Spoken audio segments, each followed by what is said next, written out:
Olá a todos, bem-vindos ao nosso canal Max Profeta da Minha Família. O que a Bíblia diz sobre a salvação dos membros da família, da minha família, da sua família?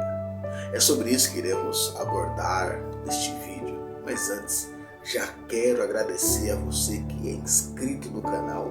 E se você ainda não é inscrito e está passando por aqui, curta, compartilhe e divulgue a mensagem, porque você também é o profeta da sua família.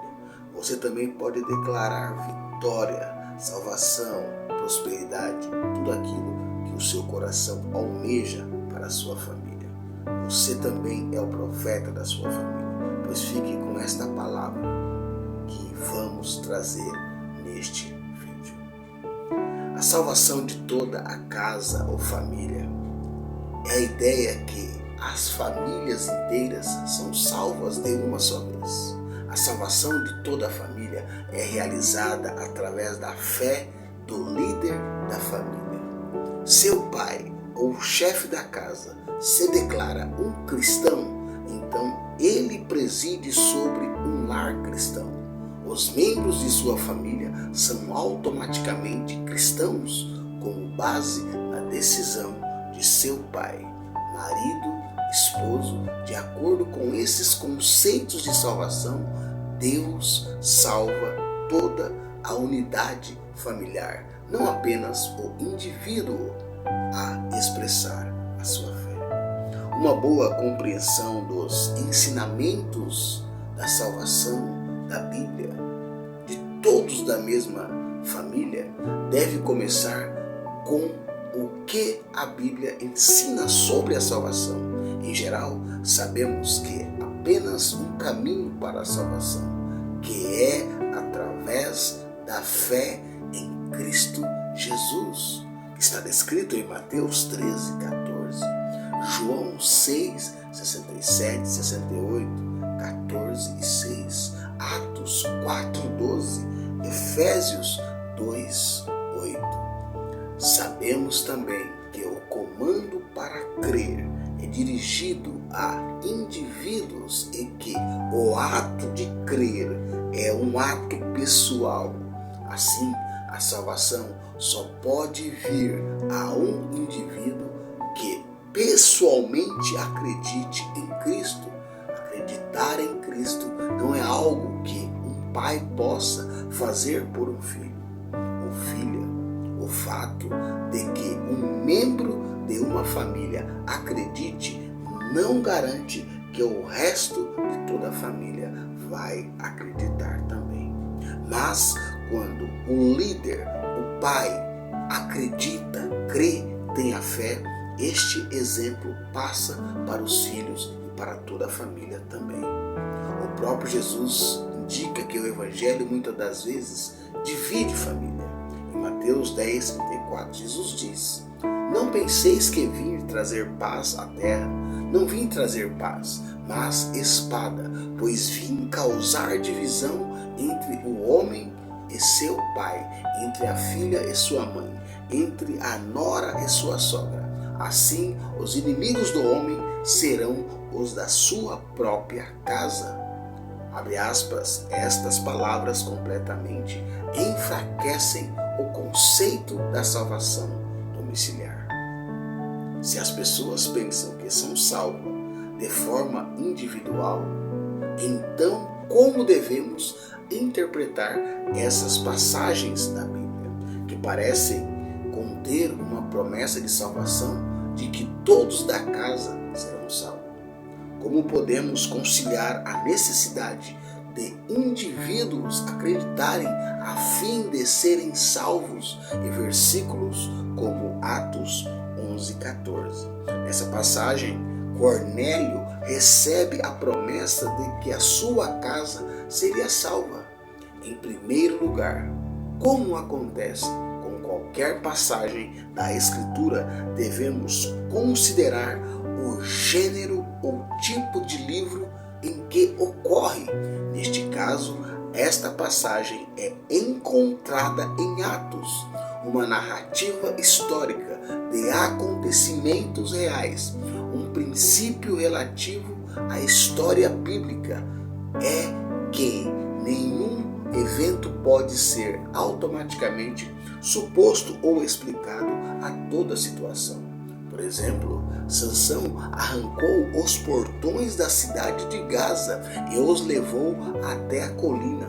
Juízes 16:3. Mas isso não significa que, se deixamos o nosso cabelo ficar longo, também seremos capazes de realizar essas proezas semelhante à força de Sansão. Em Atos 11, o fato de que Deus prometeu a Cornélio que toda a sua família seria salvo não significa que a mesma promessa se aplique universalmente a todos os lares em todos os tempos, inclusive nós aqui no Brasil. Em outras palavras, Atos 11:14 foi uma promessa específica a uma pessoa, em um ponto específico no tempo. Temos que ter cuidado com as interpretações de tais promessas como sendo universais, coisas que temos que entender o tempo e a progressão a qual elas foram ditas e seus contextos históricos. Em segundo lugar, como Deus cumpriu a sua promessa a Cornélio. É importante sabermos disso. Em Atos 10, Cornélio acolhe Pedro em sua casa e diz, abre aspas, estamos todos aqui. Atos 10:33. Em outras palavras, toda a casa de Cornélio estava reunida para ouvir a pregação de Pedro, ou seja, para ouvir a pregação do Evangelho. Todos ali ouviram o Evangelho e todos responderam. A todos da casa de Cornélio acreditaram que foram batizados. Atos 11, 15 e 18. Isso é exatamente o que Deus havia prometido. A casa de Cornélio não foi salva porque apenas Cornélio teve fé, mas porque todos ali daquela casa acreditaram no puro evangelho pregado por Pedro. Em uma outra passagem que carrega a promessa de salvação de toda a família, é em Atos 16:31. Aqui o carcereiro de Filipos pergunta a Paulo e Silas, senhores, que devo fazer para que seja salvo? Os missionários responderam, crê no Senhor Jesus e serás salvo, tu e tua casa. Mas uma vez, esta promessa é dada a um indivíduo específico, em um contexto específico. No entanto, esta passagem contém uma promessa adicional que é claramente universal e abrange todos os períodos e contexto. Esta promessa não é uma salvação de todos da mesma família, mas inteiramente consistente com todos os outros versículos na Bíblia que falam de salvação, a promessa de que crer no Senhor Jesus Cristo, você será salvo. E além disso, a sua família também, se crê em Cristo, será salvo. O carcereiro, com o resultado, deve ter ouvido a palavra de Deus, ter individualmente respondido com fé. Paulo e Silas lhe pregaram a palavra de Deus e todos de sua casa ouviram o Evangelho. Atos 16:32. Toda a família escutou o Evangelho. Eles foram todos os salvos, como Deus havia prometido. Mas a sua salvação não ocorreu porque fazia parte da família do carcereiro. Eles foram salvos porque acreditaram por si mesmos no Evangelho. Um terceiro versículo do Novo Testamento que muitos usam para ensinar a salvação de toda a família é 1 Coríntios 7,14. Porque o marido incrédulo é santificado no convívio da esposa, e a esposa incrédula é santificada no convívio do marido crente. Doutra sorte, os vossos filhos seriam impuros, porém agora são santos. Este versículo parece ensinar que um cônjuge incrédulo pode ser salvo com base na fé do seu cônjuge cristão. Também parece dizer que seus filhos serão santos diante do Senhor, porque um de seus pais é salvo. Entretanto, essa conclusão não seria coerente com o ensino geral da Escritura. Neste contexto, a palavra santificado não está se referindo à salvação ou tornar-se santo diante de Deus. Em vez disso, refere-se à santidade do próprio relacionamento conjugal. Paulo ensinou que os cristãos não devem fazer parte um jugo desigual com infiéis. 2 Coríntios 6,14. O medo de alguns na igreja foi que, já que eram casados com incrédulos, eles estavam vivendo em pecado.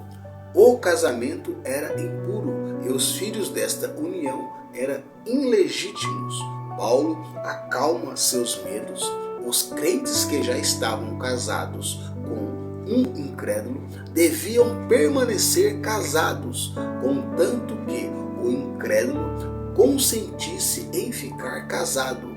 Eles não devem buscar o divórcio de maneira alguma. Por exemplo, se o seu cônjuge, o seu marido ou esposa não é um cristão, não é para ter separação, segundo a Bíblia, Paulo aqui ensinando para aqueles crentes. E é o que eu falo aqui hoje também para você, meu amigo, minha amiga.